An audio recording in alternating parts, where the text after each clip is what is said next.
안녕하세요. 삼국맨 오랜만에 인사드립니다. 이렇게 오랜만에 인사를 드리는 이유는 제가 그동안 번역을 하느라고 너무 바빠가지고, 그래서 오늘 이 영상은 제가 그 번역을 끝낸 소감 영상을 간단하게 찍어보려고 카메라를 켰습니다. 일단 오늘 번역 소감을 어떤 식으로 얘기를 하고 싶냐면, 제가 3개월 정도 책 한 권을 번역했는데 한 거의 400쪽 가까이 되는 책이었어요. 이제 그 책을 번역하는 과정에서 사용했던 도구들, 어떤 걸 썼고, 그 다음에 제가 진도를 뺐던 과정이 어땠고, 그 다음에 제가 책 번역은 소설책이었는데 이런 번역이 처음이었는데, 이제 초보 번역가로서 이런 번역을 해본 느낌, 소감에 대해서 간단하게 설명을 드리겠습니다. 일단 첫 번째로 제가 처음에 번역할 때는 요거 컴퓨터를 썼었어요. 맥북. 요거를 쓰다가 어느 날 갑자기 얘가 카페에서 그냥 번역하고 있는데 저는 아무것도 안 했는데 갑자기 이게 화면이 고장이 났어요. 날아갔어요. 이렇게. 그래가지고 얘를 더 이상 쓰지 못하게 됐어요. 그래서 그 다음부터 어떻게 했냐면, 제가 옛날에 군대 있을 때 그 국방복지 포인트라는 좋은 제도를 사용해가지고 요 블루투스 키보드를 하나 샀었거든요. 이제 컴퓨터가 고장이 났으니까 다른 방법을 찾아야 되잖아요. 그래서 요 키보드랑 지금 촬영하고 있는 요 제 아이폰을 가지고, 아이폰에 메모장 있잖아요. 메모장 켜놓고 거기다가 요 키보드로 타이핑하고, 그 다음에 이제 원본 그 파일을 봐야 되니까 요 휴대폰을 가지고, 이거는 저희 어머니가 쓰시다가 새 폰으로 바꾸시고 더 이상 쓰지 않는 폰을 제가 가져온 건데, 여기에 그 원본 소설을 띄워놓고 아이폰으로는 메모장에다가 요 키보드로 타이핑을 해가지고 열심히 했죠. 근데 그렇게 하다 보니까 아이폰 화면이 작잖아요. 눈이 너무 아프더라고요. 그래서 다양한 시도를 했는데, 그때 또 요 폰에 원문 띄워넣었을 때 사용했던 요거 독서대, 독서 받침대, 옛날에 무슨 수공예 품 전시 박람회 가가지고 와이프가 사준 건데 이번에 간만에 유용하게 썼고, 아무튼 그렇게 휴대폰 2개로 그 다음에 키보드로 번역을 하다가 눈이 너무 아파가지고, 왜냐면 번역이 이게 뒤로 갈수록 제가 이제 촉박하니까 하루에 거의 10시간 이상씩 번역을 했는데 눈이 너무 아프더라고요. 그래가지고 다양한 시도를 하던 중에 그 중에 하나가 아이패드. 이게 게 아니고 와이프 아이패드인데 여기에 메모장이랑 그런 거 띄워가지고 했는데, 일단 화면은 크니까 괜찮았는데 계속 하다 보니까, 얘가 오래된 아이패드거든요. 아이패드 에어 1세대인데 아마 2014년 건가 2013년 건가 그래요. 그렇게 오래된 제품이다 보니까 이 키보드 제가 치는 속도를 실제로 여기 타자가 쳐지는 속도가 못 따라오더라고요. 그래가지고 작업하기에는 적절하지 않은 것 같아서 아이패드는 줬고, 결국 그 눈 아픈 문제를 어떻게 해결했냐면, 고대 유물과 같은 이 넷북, 이것도 제 것도 아니에요. 아버지가 옛날에 쓰시던 삼성 넷북인데, 물론 이것도 화면이 엄청나게 크진 않지만 그래도 아이폰 휴대폰보다는 낫잖아요. 그리고 얘가 엄청나게 느린데 전원 키는 데만도 한 과장 좀 보태서 한 5분 가까이 걸리는 것 같은데, 그래도 여기에 마이크로소프트 워드도 들어있고, 그 다음에 얘는 아무래도 자판이랑 그 화면이랑 일체다 보니까 아이패드와 블루투스 키보드 사이에서 발생했던 그런 레그, 지연되는 문제는 없더라고요. 그래가지고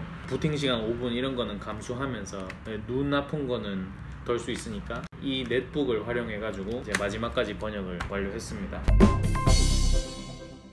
그래서 제가 번역하면서 사용했던 것들이 엄청 많네요. 가난한 프리랜서의 삶은 이렇습니다.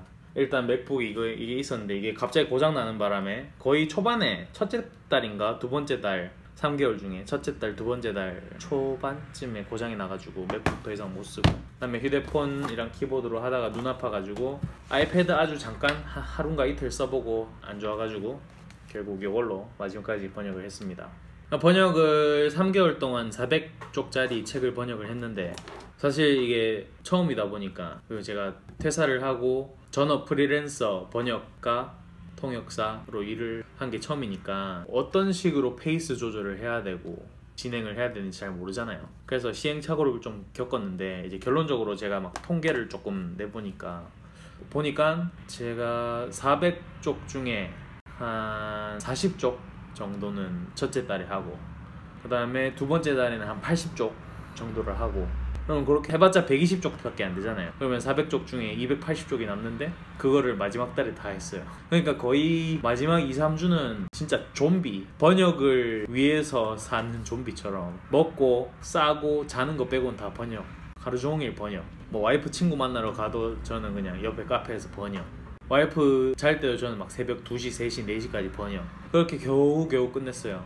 그러니까 제가 잘 못한 건데, 제가 원래 그런 자기 관리가 뛰어난 편이 아니기 때문에 그랬던 것도 있지만, 어쨌든 이것도 좋은 경험이었던 것 같고, 다음에 번역을 하면 그런 일은 발생하지 않을 거라고 생각합니다. 않도록 해야죠. 어쨌든 첫째 달, 둘째 달은 야, 프리랜서 이거 좋네, 막 출근 안 해도 되고 퇴근 기다리지 않아도 되고, 아 너무 좋다 이러고 있다가 마지막 달에 미친 듯이 좀비가 될 정도로 벼락치기를 한 건데, 학창 시절로 치면 이제 3개월 동안 방학인데 마지막 한 주 동안 방학 숙제 몰아서 하는 그런 느낌이죠. 대학교로 치면은 평소에 공부 하나도 안 하다가 시험 기간에 시험 하루 전날 몰아서 공부하는 그런 느낌이었는데, 이제 저는 학생이 아니고 프로는 아직 아니지만 이제 프로를 지향해야 되는 사람으로서 더 이상 그렇게 하면 안 되겠다라는 걸 뼈저리게 느꼈습니다. 이번 경험 통해 가지고. 그다음에 번역을 이번에 소설책을 번역을 했는데, 간단하게 소감을 말씀드리자면, 전에는 제가 뭐 성격상, 그다음에 제 성향상 통역을 더 좋아하긴 하는데, 번역을 제가 전에 해본 거로는 뭐 회사 다니면서 문서 같은 거, 서류 같은 거 번역하고, 예전에 친구 논문 번역 하나 해준 적도 있고, 그 다음에 대학교 때 무슨 책 한 권, 뭐 소설 이런 거 아니고 그냥 제가 자원봉사하던 단체에서 무슨 가이드북 같은 거, 뭐 여행 가이드 이런 게 아니라 어떤 활동을 하는 데 있어서 지침이 되는 그런 지침서, 가이드라인 이런 거 번역을 한 권 했었는데, 그런 거만 해봤지 소설책, 문학 번역을 한 번도 안 해봤었거든요. 그래서 이번에 처음으로 문학 번역, 소설 번역을 했는데, 소설 번역은 그래도 재미라도 있더라고요. 이게 스토리가 있으니까 제가 이렇게 읽으면서 한 명의 독자이면서 그거를 번역하는 거죠. 독자 겸 번역가. 그래서 처음에는 이제 뭣도 모르고 이거 한번 쫙 다 읽고 나서 번역을 하면 조금 더 도움이 되지 않을까 했는데, 나중에 결론적으로는 어떻게 했냐면은, 한번 읽고 나서 번역하면은 약간 재미가 반감되는 것 같고, 뭐 시간이 없었던 것도 있는데, 어쨌든 그냥 처음 읽으면서 처음 번역을 하니까 저도 되게 재밌더라고요.